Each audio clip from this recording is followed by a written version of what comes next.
Reform Committee. Congressman, want to get straight to the reform or change that you think is called for in light of what we've seen here. Is it mainly focused on short selling? Short selling and more capital requirements. I mean, I listened to your fascinating conversation with Mark Cuban. And what I would say with Robinhood is they should have more capital requirements or more requirements for disclosure and transparency. Either they need to have more capital reserves or they need to tell their retail investors what they're going to do. And then on short selling, we need to have, again, higher capital requirements for getting loans for short selling and have the uptick rule, which was in place from 1938 to 2007, that basically put restrictions on short selling, reinstate that. There was no reason that should have been removed.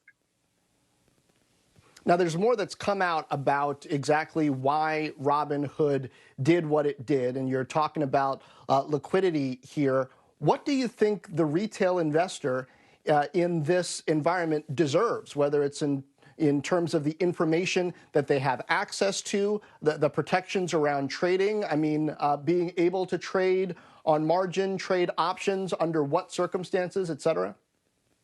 Well, they first deserve transparency. I mean, Robinhood didn't have terms of service that said you can trade unless a stock gets too hot, in which case we're not going to be able to cover the capital requirements of clearinghouses. So they need to have transparency. I think if you have higher capital requirements, you would force the model of a Robinhood to be able to trade. And then they need to have symmetry. I think if retail investors aren't being able to trade, you shouldn't be allowed to have hedge funds trade, which have higher collateral often. So there needs to be more independent looking at what symmetry would entail for retail investors and hedge funds.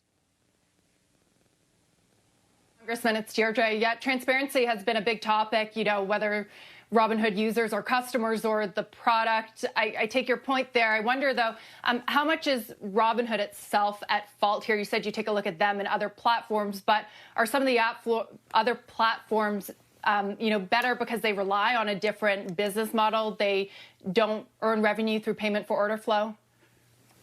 Well, I think the biggest thing Robinhood has been at fault in is a lack of clear honesty. I mean, I saw the CEO on television. He said it's not a liquidity event. And then he said, well, what he meant is it's not a future liquidity event. So they're parsing language. They're not being honest. They should just come out and say, as Cuban was pointing out, they didn't have the money to cover these trades and they need to revise their business model. The second thing is that the clearinghouses may be at fault, and we need to look at where the clearinghouses are. The clearinghouses have a relationship with the hedge funds. Robinhood obviously sells data to the hedge funds. So the whole thing needs to be looked at is whether there's a level playing field or whether institutional investors have advantages over retail investors, and how do we level that playing field? Right, sells data to the market makers.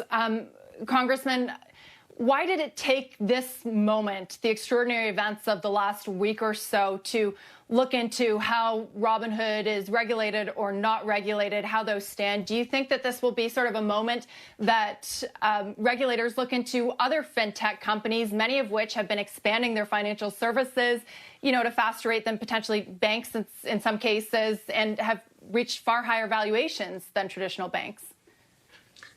It's a funny thing how politics works and public opinion works. Often it takes a galvanizing moment that captures people's imagination and emotions. And here, people are used to hedge funds making tons of money. They're used to folks going on television and talking down stocks and trying to legally manipulate, but nonetheless manipulate the market. And finally, you see folks beat the hedge funds at their own game. And right when they're winning, they are not able to continue trading. And something about that just struck people as fundamentally unfair. It exposed how broken the system is. And that's why I think the whole system is going to be looked at, and we may see finally the reforms that we need.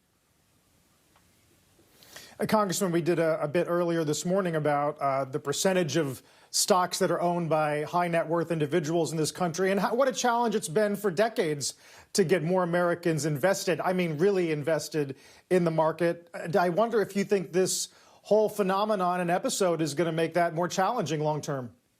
Well, thanks for raising that, because people forget that 50% of the country isn't in the stock market. Most of the assets are held by the top 10 or 15%. So one of the things we have to do is think whether we have an over-financialization of the economy. How are we going to get more productive investments into advanced manufacturing, into things that are actually going to create good-paying jobs and not just speculation? Now, I don't think that the market is totally divorced from fundamentals. I mean, I represent a district with Apple computers, and people are placing a bet on the future digitization of the economy. You can question whether that's right, but I don't think fundamentals have no place in these bets. But I do think that there is an element of speculation that has obscured the fundamentals and that has made the economy work for very few while not having wages rise.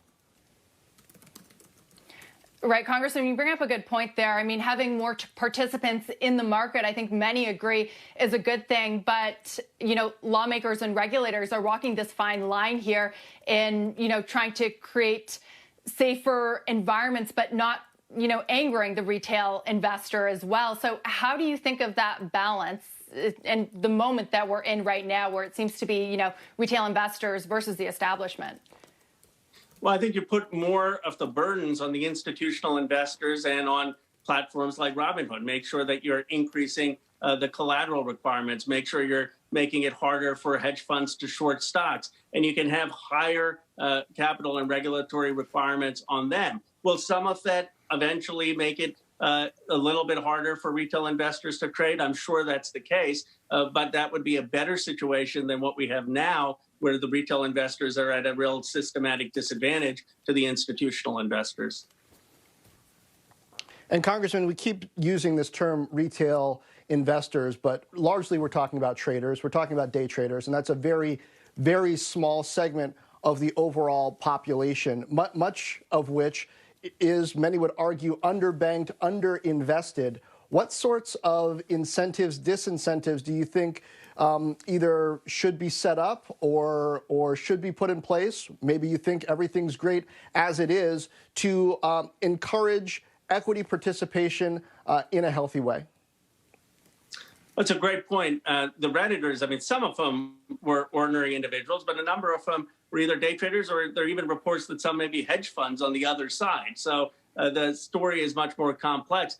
I believe what we need to do is have government-private sector partnerships to reindustrialize America. I propose the Federal Financing Bank at Treasury should be providing loans to companies to build electric vehicle plants, solar plants, to build the new industries of the future, and then have more people participate in those companies' employees and giving them stock and equity, so that you actually have workers participating in economic growth. We have an economy right now that's really not creating jobs in the same way as industrialization did, and I believe has been over-financialized. And that, to me, is the whole lesson of this saga.